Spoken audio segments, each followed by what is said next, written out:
पहा नवीन एपिसोड्स एकदम add free.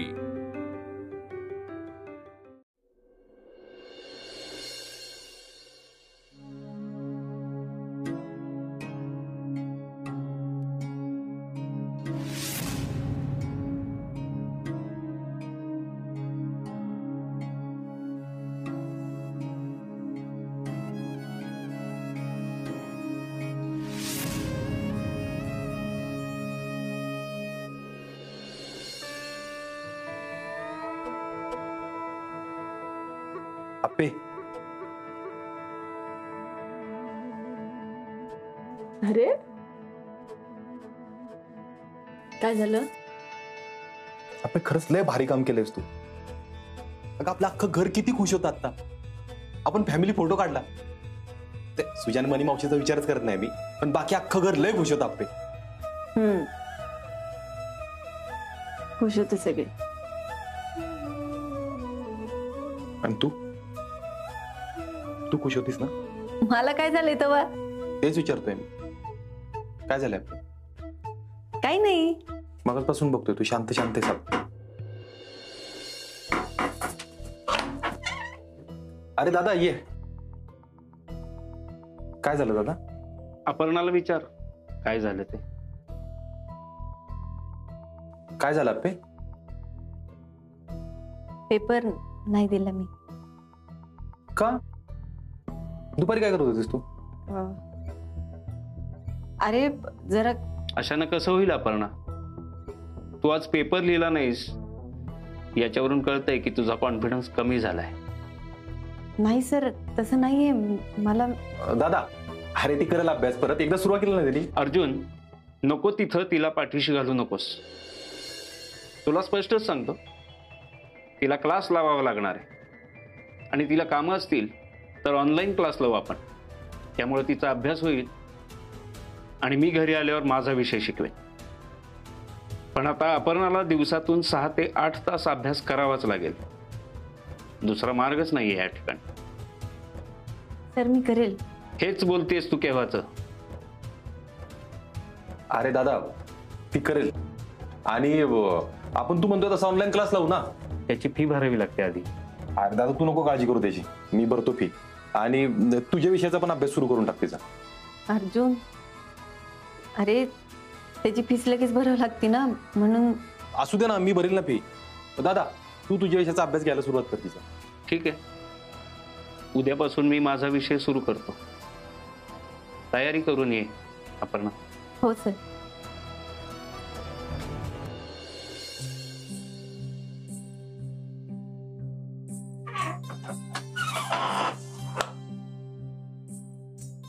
म्हणून शांत शांत होतीस तू?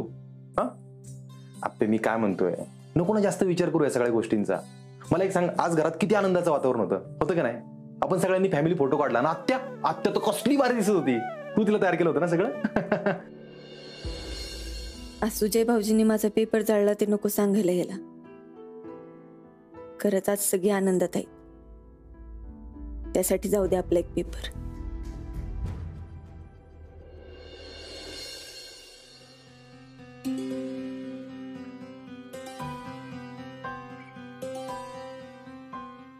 हो माझा तो कॅमेरामॅन आहे ना दीपक, तो तुम्हाला पाठवून देईल मेल। बरं ठीक आहे, मला आला की मी फॉरवर्ड करते। Okay okay madam. नेमकं काय चाललंय? कपडे धुता धुता अभ्यास करते। का अभ्यास करता करता कपडे धुतीयस? हा तसं दोन्ही बी। सर मी बघते। मी तेच म्हणते, तू वाचून दाखवतेस का? मला अजून सोपं होईल काम करायला। वाचून नाही दाखवणारे मी, कपडे धुते मी। हो बाजूला चल। तू नको कपडे धु बाई, उगाच कोणी बघितलं ना दंगा होईल। तुम्हाला वाचून दाखव की। कशाला दंगा होणार आहे अप्पे? मी पण ह्या घरची सूनच आहे ना। हे घे। अगं सर सांगितलं ना। हो बाजूला चल। पिऊताई अगं नको। अगं काय होत नाही।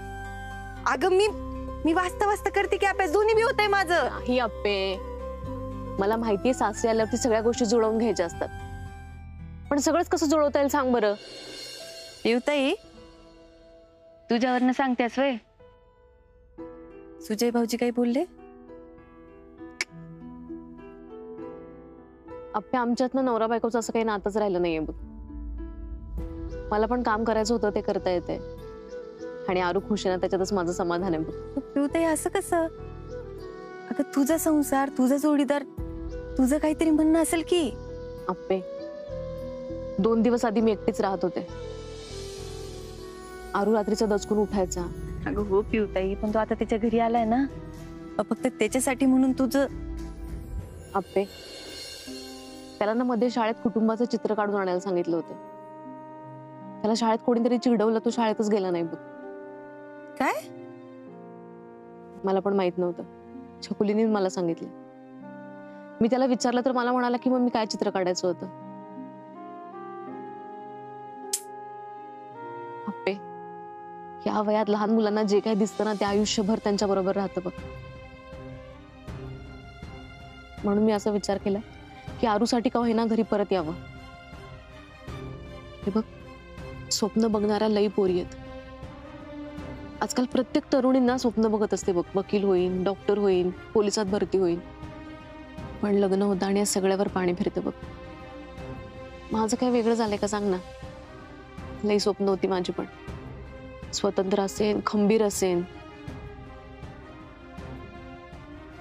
पण लग्न झालं आणि काही काळाच्या आताच पोर पदरात पडलं. स्वप्नांची जागा कधी संसारानं घेतली ना कळालंच नाही बघ. आपल्या आता किती जरी काही वाटलं ना तरी आरूकडे बघून शांत बसते. पण हे बघ आपे, तुझं असं होऊ नये ना एवढंच वाटतं मला.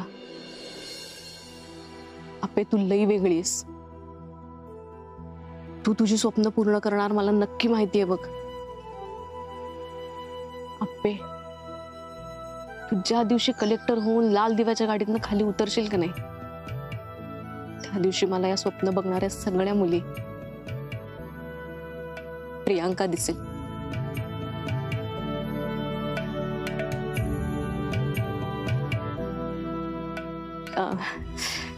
तर माझा मुद्दा काय होता की लग्न झाल्यावर सगळं जुळवून घेता येतं, पण आपलं नेमकं ध्येय काय ना आपे ते विसरायचं नाही बरं का.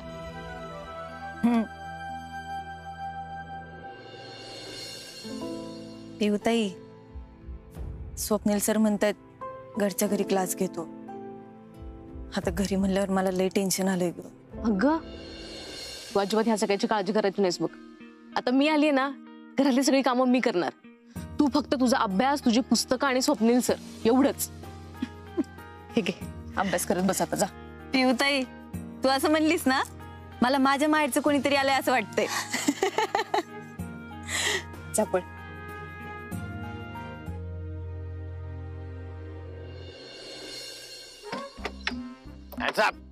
मी एकट्याने चारी बाजूने घेरलाय तुला. मी काय नाही केलंय. काय केलं नाही? नाही. परत एकदा आठवून बघ, काय केलंय का नाही केलं. अहो खरंच काय नाही मी केलं. काय नाही केलं? अहो, मी खरंच ए, खरंच हल्लो काय केलं नाही? नाही. साहेब तुम्ही साहेब हल्ली रेशनिंगच्या दुकानात काय खायला मिळत नाही हो पहिल्यासारखं. अरे पण जे काय मिळतंय त्यातलं आम्हाला काहीच देणार नाही असं म्हणलं तू चिंचू केला. साहेब खरं सांगू का, हल्ली लय तंगी चालू आहे बघा. तंगी चालू आहे? अरे तू रेशनिंगचा माल विकतो ना, ते माहितीये मला. लाख लाख रुपयाचा माल विकतात दिवसाला. हा, आणि काल किती माल गेला याची डिटेल देऊ का तुला? काल गेला पण गेला महिनाभर गोडाऊन मध्येच माल पडून होता. मग तेच म्हणतो ना मी, काल गेला म्हणजे नोट आली असणार. कुठे ती? देतो ना. कधी? म्हणजे मी स्वतः आणून देतो तुम्हाला. बरं आरामात दे, काय गडबड नाही. तो पण टेम्पो जमा राहील चौकीला. नाही नको, आत्ता देतो. आला ना मुद्दा. हे घे साहेब. परत जर मला यायला लावलं ना इकडं, तुला आणि तुझ्या टेम्पोला दोघांना आत टाकीला. निघ चल.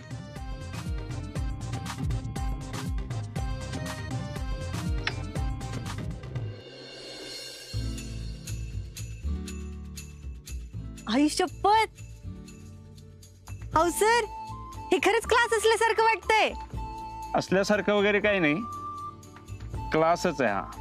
आणि याला तेवढं सिरियसली घे. Sorry sir.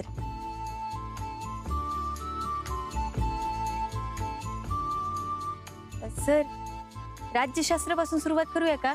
म्हणजे मी सकाळी तेच वाचत होते आणि त्यात जरा अडचणी बी आहेत बघ. आज एवढ्या एका प्रश्नाचं उत्तर हवंय मला तुझ्याकडून.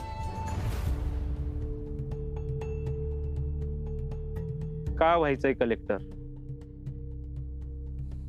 अहो मला कलेक्टर व्हायचंय कारण मला लोकांना मदत करायची आहे, त्यांच्या अडचणी सोडवायच्या आहेत. आणि सगळ्यात महत्वाचं म्हणजे थांब अपर्णा, हे असं उत्तर सगळेच जण देतात. नाही सर, पण मला खरंच त्यासाठीच व्हायचंय कलेक्टर. हे खूप साधारण उत्तर झालं. तुला आतून का वाटतं ते सांग. आणि नाही झालीस कलेक्टर तर? नाही सर, कलेक्टर तर मी होणार. तेच का? कारण असल्याशिवाय तू अभ्यास करू शकणार नाहीस. कारण नाही तर अभ्यास नाही, आणि अभ्यास नाही तर कारण आहे सर माझ्याकडे.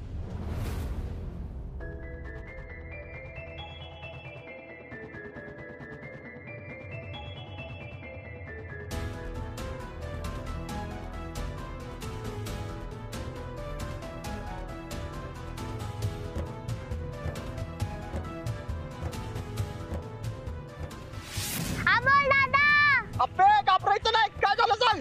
दादा आपलं वासरू.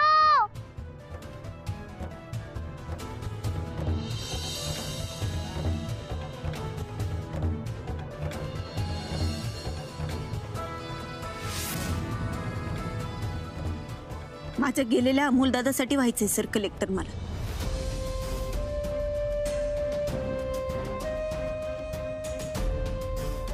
आणि तो स्वतःच गेला. हो,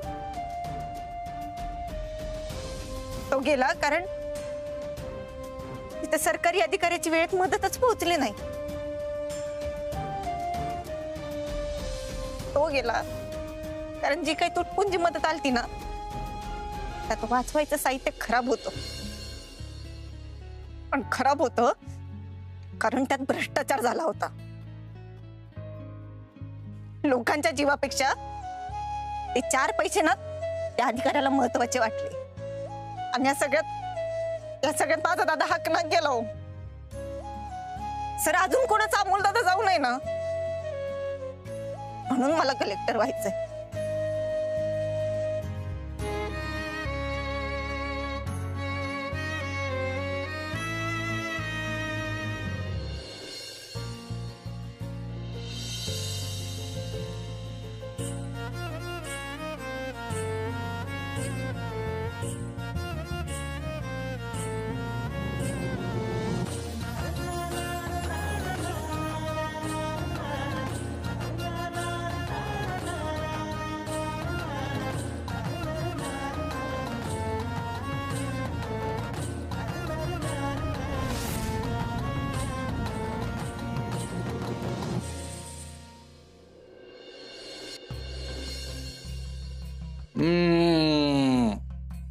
जड नाही राव चिंचुके.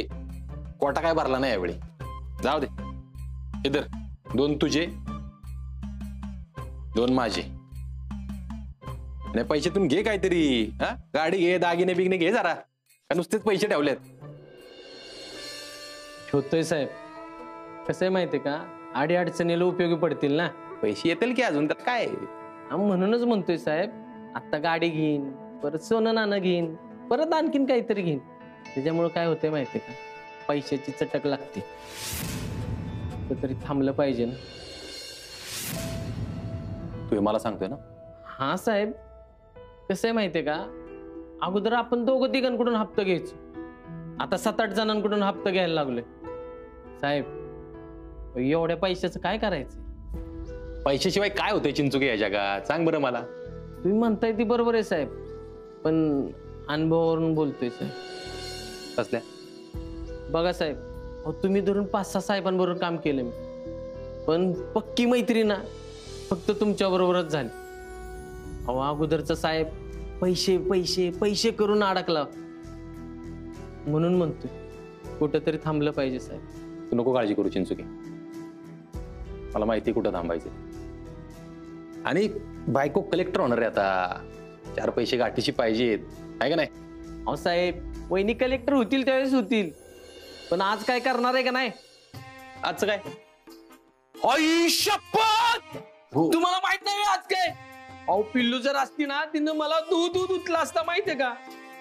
आवाज व्हॅलेंटाईन डे. आयुष्यपत, आज व्हॅलेंटाईन डे वय. अरे आजपर्यंत कधी केलं नाही ना, त्यामुळे माहितच नाही. काहीतरी केलं पाहिजे राव आता. साहेब मी काय म्हणतोय, वहिनींना कुठेतरी बाहेर घेऊन जाव. नाही नाही नाही नाही, बाहेर नाही कुठं. काहीतरी जंगी प्लॅन केला पाहिजे चिंचुके.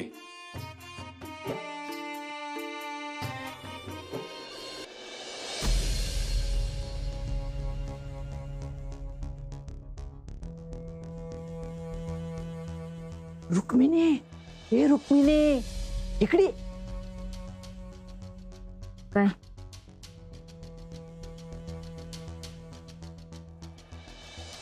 ती आपली पुक्की शानी निघाली गो. का तुला काय कळतंय त्यातलं? अगं मला काय ढेकळं कळतंय त्यातलं. मी आपली अंगठा छाप. पण मला तो वाटतो की मुद्दाम नापास झाली असणार. मुद्दाम नापास झाली म्हणजे? अगं तेच तर तुला कळत नाही. अगं त्या स्वप्नीलनी तिची शिकवणी घ्यावी ना म्हणून ती नापास झाली. या वया असं आहे वय. भया रुक्मिणी, मला तुझी लय ग काळजी वाटते. तू पडली अशी भोळा साम, ती पडली अशी बनेल. बघता बघता कधी एखाद्या दिवशी घर बळकोल, काही कळायचं बी नाही तुला. तर मी बरी दिन अशी तिला घर बळकावून. अगं आता मी काय करते ते बघच तू. बघते ना, 2 महिने झाले तेच बघते. नुसतं आपला हाकलून देईल चाललंय. एकदा बी नाही हाकली, साधी गेटच्या बाहेर बी गेली नाही. अगं तीच तर. अगं त्या वंस कडबडल्या ना त्या दिवशी मधीच. हो, तुम्ही त्या अर्जला बी चांगला मुठीत ठेवलाय. काय करणार हाय तू? अगं मला तेच तर कळणं झालंय, अशी काय जादू केली आहे तिनं माझ्या अर्जुनवर. तो गेला आता तुमच्या तावडीतून सटकला. आता ना तू आणि सरकार एखादं दुसरं घर बघा. ए म्हणे, लई बोलू नकोस सांगून ठेवते. अगं त्यांच्यात काहीतरी मतभेद असतीलच की. अगं नवरा बायकोंचं सगळंच पट्ट असं नसतं. अगं रुक्मिणी, जेव्हा त्यांच्यात नवरा बायकोचं नातं नव्हतं तेव्हा ते कळू दिलं नाही त्यांनी. आणि हे कळतंय होय तुला? कळल हे बी कळल. अगं मी शोधून काढीनच की. बाय माझं पाहिलंय अवघडलं उभं राहून. चल, पण हा तुला जे काय करायचंय ना ते लवकर कर. जर काही कलेक्टर झाली मग काय खरं नाही बघ रुक्मिणी. अगं तिला काय व्हायचं ते होऊन दे की. ती कलेक्टर होऊन दे ना तर फिलेक्टर होऊन दे. एकदा त्यांच्यात वाद कशावर नाही ना तेवढं मला कळायला पाहिजे बघ. मग बघच तुम्ही काय करते ते. एकदा का ठिणगी पेटवली का नाही त्याचा वणवा व्हायला वेळ लागत नाही म्हणे.